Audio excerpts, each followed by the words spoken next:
Hello à tous! L'heure est venue d'ouvrir la dernière case du calendrier Roule ma poule. On espère que l'initiative vous a plu et que vous avez appris des choses tout au long du mois. Qui dit fin du calendrier, dit aussi fin d'une belle aventure pour nous. Alors vous avez déjà pu apercevoir quelques photos du périple. Et pour cette 24e case, on vous propose de revivre avec nous toutes les étapes du voyage.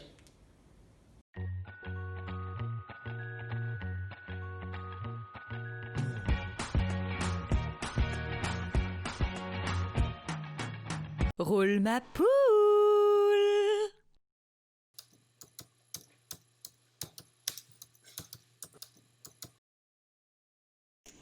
Bonjour. Écoutez, j'espère que vous allez bien. Du coup, je commence à filmer parce qu'aujourd'hui c'est le premier jour de notre Wafeng. Margot, qu'en penses-tu? Écoutez, je suis ravie d'être ici. Non, parce que là, je pense que je regarde pas le. Je suis ravie d'être ici. L'aventure commence, plein d'excitation, plein d'interrogations. Et aujourd'hui, nous commençons par les bœufs de Philippe. Et hâte d'en découvrir plus. On commence avec une seule journée, on est mercredi 16 septembre. Et du coup, on va voir Philippe qui fait du bœuf wagyu, enfin un peu façon bœuf de Kobe, même si l'appellation est très contrôlée, donc il peut vraiment l'appeler comme ça. Du coup, on vous en dira plus à la fin de la journée après avoir découvert son travail. Et après, on rentre à Lyon ce soir, on passe quelques jours et on repartira le 20 septembre pour aller en Lozère chez Gilles.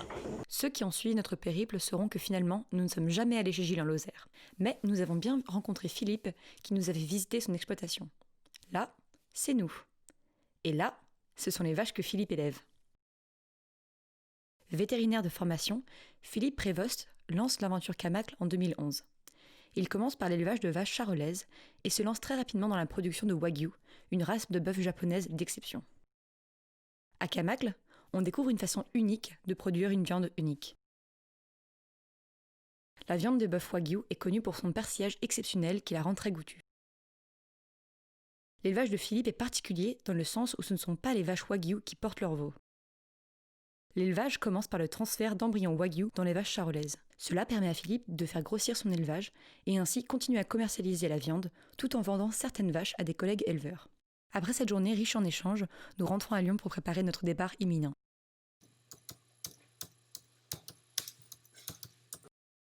Bonsoir. Du coup, là, on est le jour du départ. Il y a 5 jours et aujourd'hui, il y a plein de choses qui ont changé parce qu'on est installé chez Gilles hier et arrivé hier soir pour commencer ce matin. Donc là, on est lundi 21 septembre. Finalement, Gilles nous a prévenu qu'il y avait le Covid chez lui et que ses filles avaient, sa grande fille allait sans doute avoir le Covid, donc il nous a dit de ne pas venir. Et finalement, on a trouvé un plan, un autre woofing. Et du coup, aujourd'hui, nous allons chez Andronique. Voici donc l'histoire de notre départ en Lozère.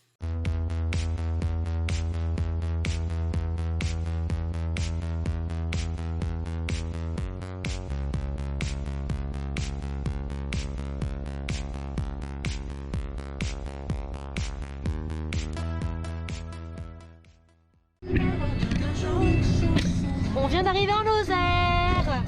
Donc on arrive chez Andronique d'ici 30 minutes, à tout à l'heure. Bonsoir à tous. Hello les petits potes. Nous voici en Lozère. On arrive chez Andronique. Andronique, c'est notre nouveau fermier qui nous a sauvés parce que notre ami Gilles, chez qui nous devions passer nos 2 premières semaines de woofing, nous a appris samedi qu'il y avait un cas de cluster dans sa ville et que l'école de ses filles avait fermé. Donc c'était un peu panique à bord ce week-end et on a dû trouver rapidement un plan B. Et après avoir cherché d'autres solutions, on a finalement recherché sur Woofing et on est tombé sur notre ami Andronique qui fait un élevage de brebis, de vaches et qui a également des chevaux de trait. Voilà, il nous a appelé hier soir à 22h pour nous dire qu'il était partant pour nous recevoir et ce dès aujourd'hui. Donc on a pris la route tout à l'heure à 13h et là on arrive dans environ 10 minutes. Sachant que c'est la première fois qu'il fait du woofing, donc ça va être une première expérience pour lui comme pour nous. Absolument. Voilà. Margot, je trouve que tu as merveilleusement résumé la situation. Merci Alice. Que je n'ai pas réussi à faire avant. Allez, au revoir les potes, on se dit au courant. Ciao, ciao. Nous arrivons chez Andronique lundi à 18h et ni une ni deux, nous montons dans le tracteur pour aller voir les animaux. Andronique élève une vingtaine de vaches destinées à la production de viande ainsi qu'un taureau.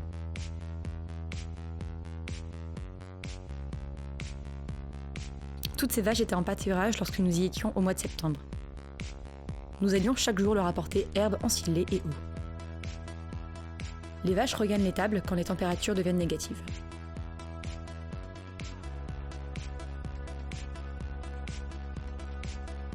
Andronic élève également 150 brebis allaitantes, destinées donc à la production de viande.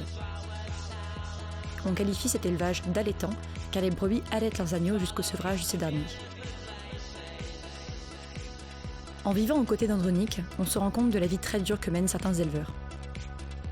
Nous l'aidons dans les soins apportés aux animaux et l'assistons aussi dans son activité parallèle d'élagage.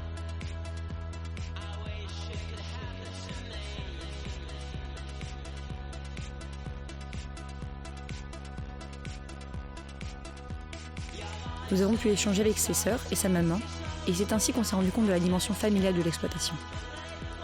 Celle-ci était dans le temps au cœur de la vie de famille. À la fin de cette semaine, nous quittons la Lozère pour l'Aveyron, où nous avons rendez-vous pour découvrir la GAEC de Caplong.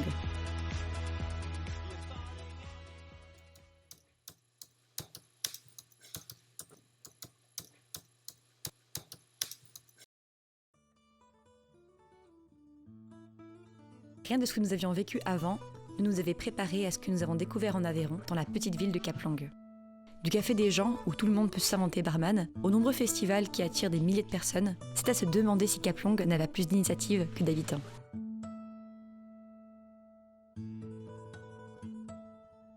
Nous arrivons à Caplong en fin de journée le samedi 26 septembre.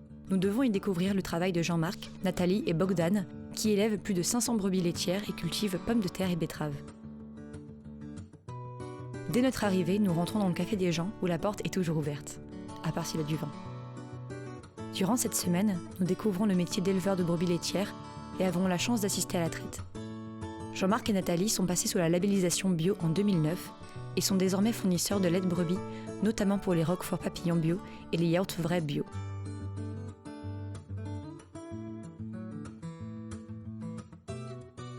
Les brebis passent en salle de traite 2 fois par jour, le matin à 6h30 et le soir à 18h30. Elles sont nourries le matin après la traite et le soir juste avant.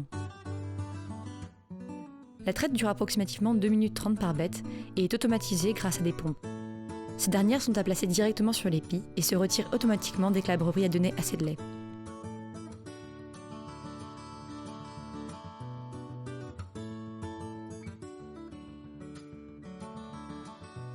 La deuxième activité que nous avons découverte est la récolte et le tri des patates. 3 variétés de pommes de terre sont cultivées sur 1 hectare d'exploitation. Agria, Désiré et Beauvais. Tandis que Bogdan conduit le tracteur et remonte lentement la rangée, nous devons de notre côté trier les pommes de terre. Elles arrivent déjà pré-triées, entre les cailloux et les pommes de terre, sur 2 tapis, mais nous nous assurons que les cailloux sont bien mis de côté et glissons les patates vertes et pourries dans un seau pour les cochons. On a aussi eu la chance de découvrir le réseau des locomotivés, un système de paniers de produits frais et locaux à récupérer dans des points relais de la région avéronnaise. Créé à Caplong il y a 8 ans par Vincent, développeur informatique, l'initiative compte aujourd'hui 43 producteurs qui, chaque semaine, composent plus de 250 paniers distribués dans 30 points relais partenaires de Millau à Rodez. À Caplong, on apprend le vrai sens des mots communauté et confiance. La confiance de laisser un lieu de vie commun à l'ensemble des habitants d'une ville, sous la forme du café des gens. C'est aussi la confiance de laisser une boulangerie en libre service. On y découvre donc évidemment des personnes bienveillantes, ouvertes et accueillantes, qui nous transmettent la passion de leur métier et l'amour de leur ville. Nous ne restons qu'une semaine à Caplong, et il est déjà temps de quitter l'Aveyron pour rejoindre la région dordonaise.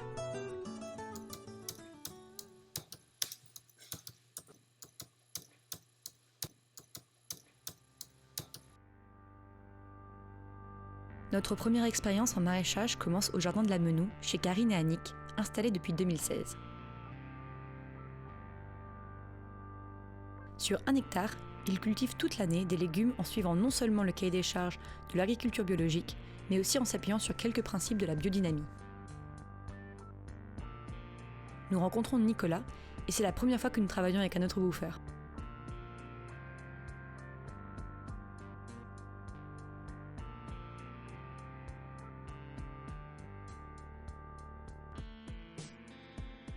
Récolte, arrachage, plantation, semis, entretien, livraison et préparation de commandes, nous avons l'opportunité de découvrir toutes les activités d'exploitation. Retour en images avec Margot.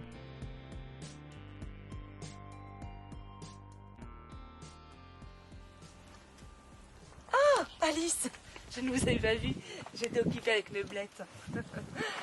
Bienvenue au jardin de la Menou. Eh bien merci beaucoup. Du coup, ce sont des blettes, ça? Ce sont des blettes, tout à fait. Qu'on a plantées cette semaine, c'est le début de la saison. Elles sont très belles. Et oui, elles sont très belles. Donc voilà, vous êtes ici au jardin de la Menou, une exploitation de 3 hectares, une culture d'environ 1 hectare. Hein. On est ici donc sur plusieurs serres. Et vous êtes ici sur la première, donc ici les blettes. Vous avez là-bas les radis. Et puis au fond, on aperçoit les betteraves.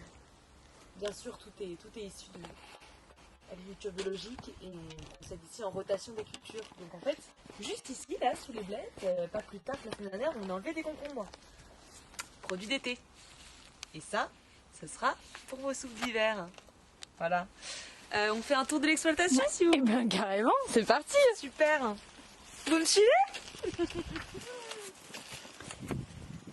Alors, qu'est-ce que je peux vous montrer ici? Vous avez sous cette serre, on imagine les mâches sur la gauche et les plants de tomates, les derniers plants de tomates qu'on a enlevés qui vont donner de l'ail pour l'hiver.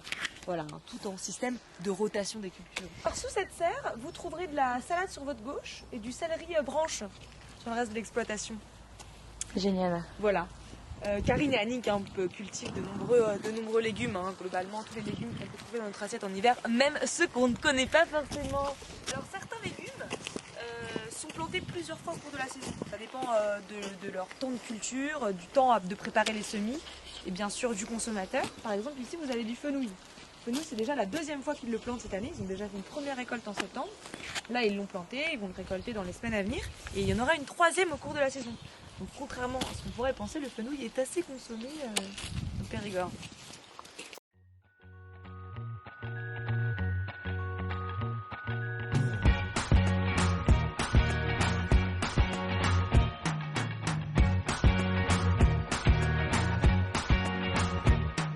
I can't forget the day we met. Your eyes so blue, me pressing through. I can't forget the day we met. Your smile so bright, it made me swoon. Our love is like a summer's day, hot and endless in a magic way. Whenever I see you, all I can think is my summer love. Been waiting for you, my love. My summer love. Been waiting for you, my love. I can't forget the day we met. You look so fly in your red Corvette. Your hair, your look, your everything. When I see you. Planté sous terre. Donc ce qui va se passer, c'est que par exemple là vous avez un reste de semis-chou chinois. Le concept c'est qu'on va préparer, là on va faire tremper les graines qui ont été mises dans la terre. Ça dépend des cultures, hein. Là par exemple les épinards vont y rester 1 mois. Et l'idée c'est qu'on a planté la graine dans la terre, elle va commencer à se développer, donner des petites pousses comme ça, comme vous pouvez les observer ici. Et là par exemple les épinards on les a faites pas plus tard que ce matin. Donc là on voit rien du tout parce que les graines viennent d'être mises. Là elles vont rester 1 mois, temps de se développer, d'être bien trempées et arrosées, et de rester sous l'eau en permanence. Et puis ensuite on les plantera. Enfin ils les planteront puisqu'on ne sera plus les planter. Voilà, l'atelier c'est bon. Et puis voilà, on peut continuer la visite.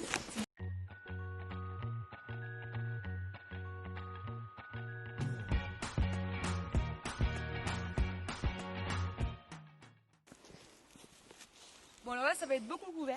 Pourquoi c'est couvert? Vous vous en doutez, parce que l'hiver arrive. Donc ça c'est des voiles d'hivernage qui protègent les cultures du froid principalement. Et il y en a d'autres là-bas qui protègent des bêtes. Mais donc ici vous avez de la salade qui est mise sous ce voile d'hivernage. Là globalement c'est beaucoup de salade, beaucoup de radis noirs. Je suis pas sûre que ça sert à grand chose qu'on passe tout le tour puisqu'on ne va pas y voir grand chose. Mais globalement là on a des fins de plants de courgettes qui sont en train d'être arrachés, fin de saison. Pareil, on va assister à une rotation des cultures et des nouveaux trucs qui vont être plantés. Et puis vous avez aussi beaucoup de radis noirs qui sont plantés là-bas, des poireaux. Et puis on a planté des choux chinois tout au bout. Voilà, on peut peut-être aller voir le camion. On peut peut-être aller faire ça carrément. Le camion, donc en fait ce camion c'est là où se prépare l'ensemble des commandes. Donc à savoir que Karine et Annick, donc les deux propriétaires de cette exploitation, des jardins de la Menou, ont 4 types de clients. Globalement ils fournissent le collège de Montpont, qui est le 2e collège bio, 100% bio de France. Ils fournissent également des particuliers avec un système de drive. où les particuliers peuvent choisir les produits qu'ils le souhaitent en fonction de l'offre de Karine et Annick. Pour leur petite liste, et chaque semaine, Karine et Annick préparent les paniers de légumes et livrent les consommateurs. Il y a également les biocopes, qui sont 3 biocopes qui sont desservis par Karine et Annick, donc 2 commandes par semaine. Et pareil, en fonction de la saison et en fonction des récoltes, Karine et Annick peuvent leur fournir différents produits. Et le dernier, c'est une plateforme, un groupement de producteurs. L'idée, c'est que Karine et Annick les livrent et ensuite le groupement se charge de les commercialiser et de les diffuser sur le marché de la grande distribution. Donc ça leur permet d'avoir un revenu assez fixe chaque mois pour connaître. Je crois que j'ai pas oublié de clients. C'est à peu près ça, ouais. Et donc voilà, donc tout se passe là-bas. L'idée, c'est que tout est récolté, tout est mis sous cagette. Bien sûr, en fonction du client, il y a certaines normes. Le consommateur en drive en particulier étant moins exigeant qu'un biocop, où il y a certains critères de légumes qui sont quand même demandés. Et donc voilà, donc tout est préparé, mis en cagette, mis en camion et hop, on envoie et tout ce qui doit être conservé au frais est mis dans ce petit camion qu'on aperçoit, toujours ici, voilà, récupéré, qui permet de tout garder au frais. Nous avons travaillé 2 semaines chez Karine et Annick et avons vécu comme hors du temps, grâce à leur mode de vie simple, plus proche de l'essentiel et du vrai. Nous quittons la Dordogne pour rejoindre le Maine-et-Loire à la découverte de la permaculture.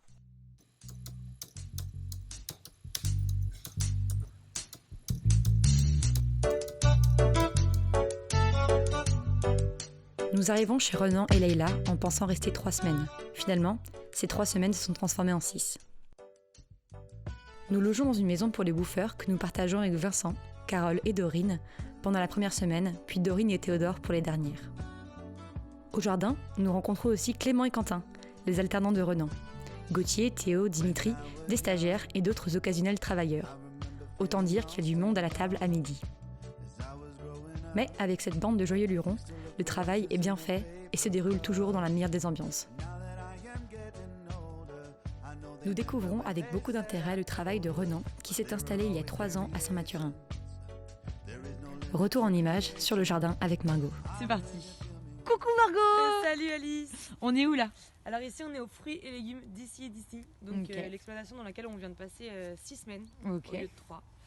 Une exploitation d'1 hectare en permaculture, donc Renan s'est installé ici il y a 3 ans. Et donc il est sur des terres familiales en fait, il est originaire de la région, donc toute sa famille habite dans le voisinage. Et lui il a repris ce terrain d'1 hectare et il en a fait un potager en permaculture. Donc on va faire un rapide tour pour qu'on vous montre un peu tout ce qu'on a pu découvrir pendant ces 6 semaines au jardin. Donc là typiquement ce quartier c'est les artichauts, donc c'est pas de saison mais ça survit à l'hiver, donc on peut les laisser tranquillement se reposer.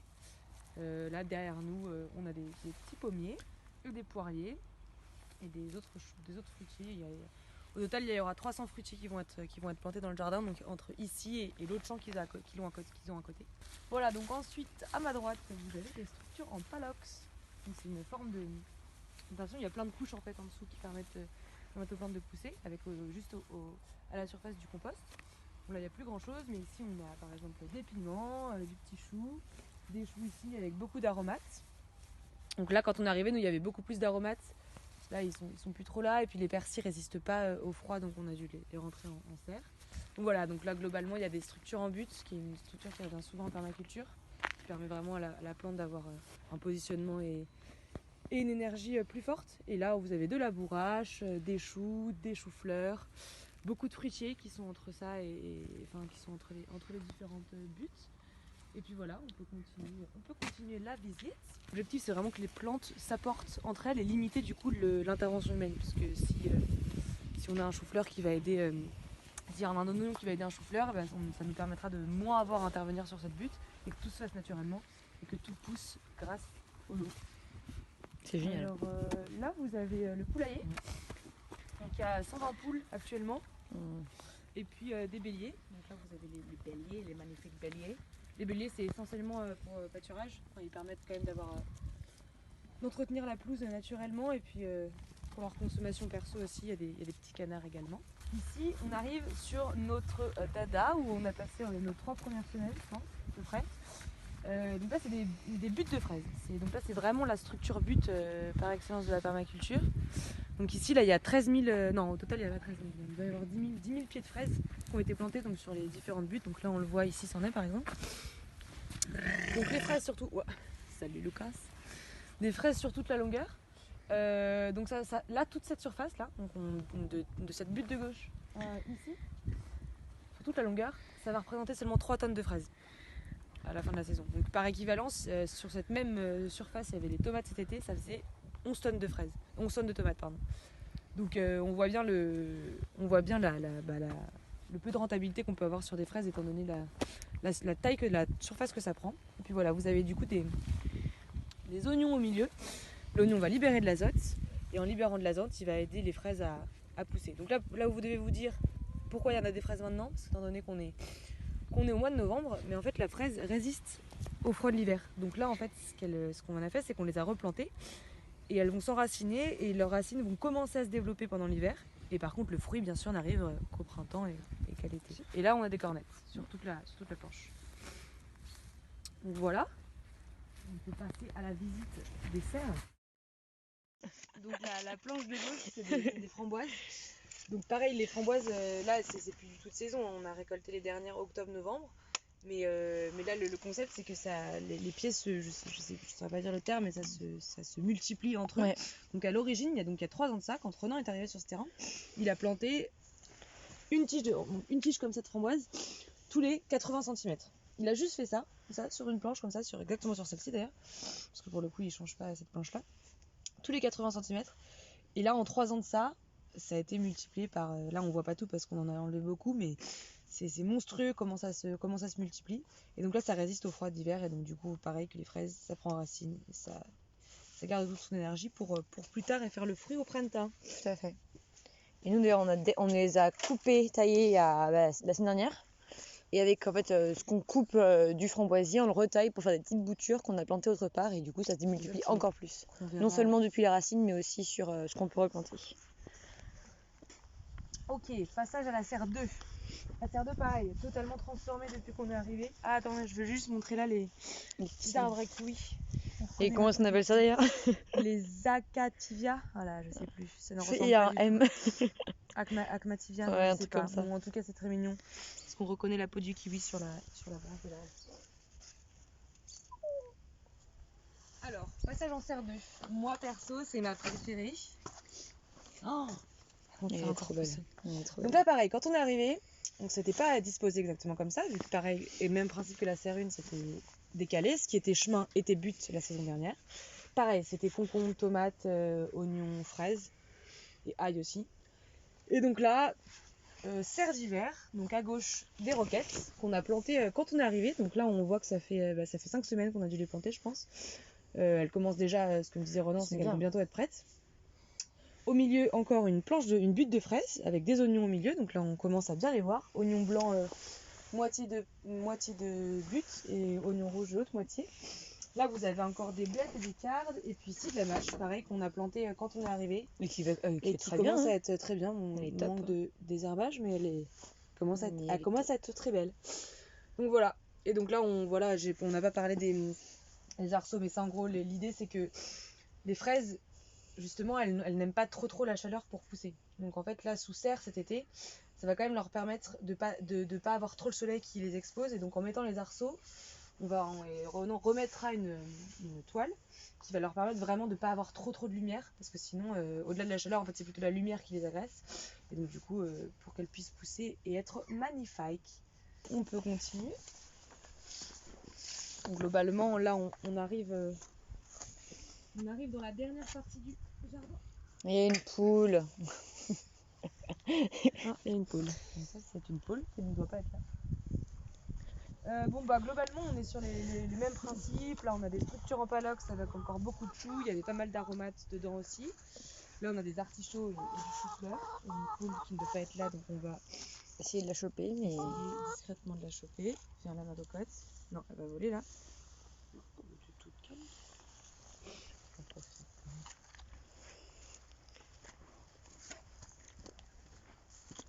Bah oui, mais qu'est-ce que tu fais là? Voilà.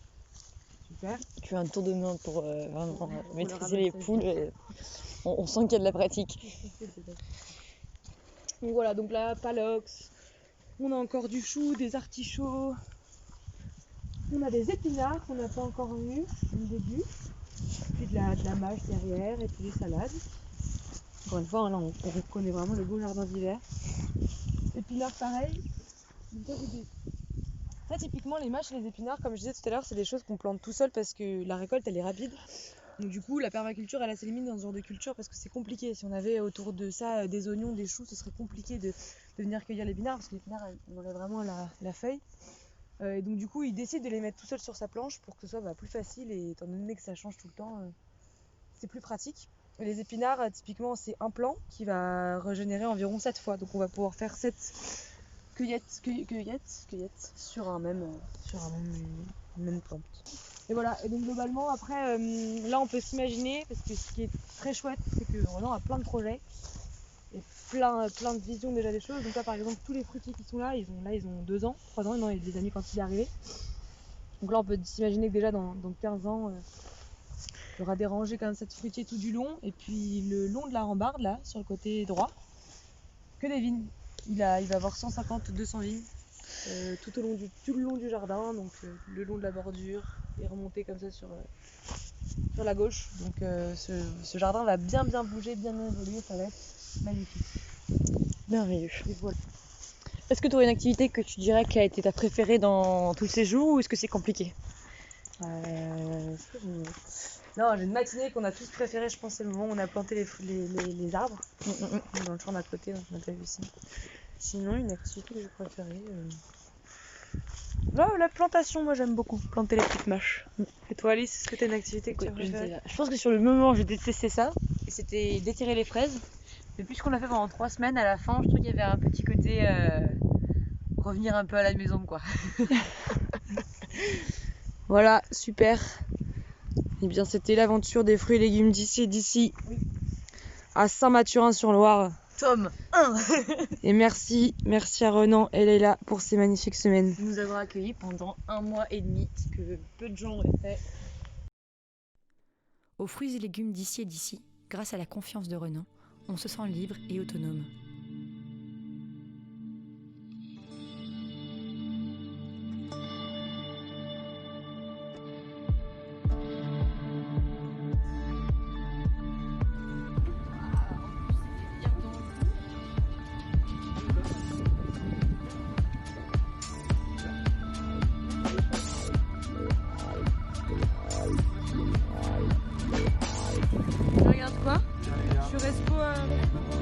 Voilà, c'était les petites, après il y en a des grandes, et qui sont fraîches en fait. Ils sont coucou à la caméra. C'est coucou à la caméra, bonjour. Bonjour. Avec notre bière en plus. Ah là là là là là là.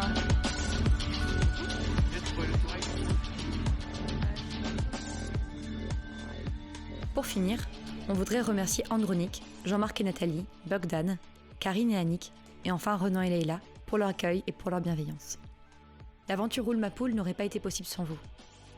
Pour Margot et pour moi, ces 3 mois étaient l'occasion de découvrir le milieu agricole. Mais finalement, ça a été beaucoup plus. On espère que vous avez apprécié le calendrier et ce petit montage, et on se dit à bientôt.